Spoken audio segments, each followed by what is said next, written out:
Und die begeistert doch die Düsseldorf. Nicht nur bei allen Rundfirmen. Die hätten auch BMW sagen können oder Bosch oder Genau, oder Airbus oder jetzt alle. So, und jetzt haben sie noch mal gezeigt. Jetzt kommt er ja mit 1200 Produktfilter, das sind 991 netto, da kann er nicht von leben. Jetzt geht er zum Staat. Und vom Staat kriegt er 1550 dazu.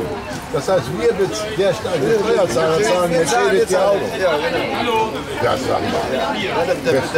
Da brauchst du gar nicht mehr nachdenken. Das ist so ein Zorn, so ein Hals.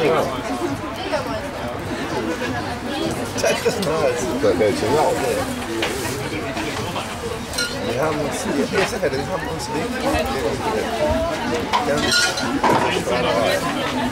Das kann ich dir sagen. Reitet hier einer mit? Deinen Jungen hast du ihm noch der Reitet nicht mehr. Der hat mir das zweite Mal Scheiße gesehen. Das ist schon. Ja? Also jetzt oder gar nicht? Den Braun habe ich für Chemie gegeben.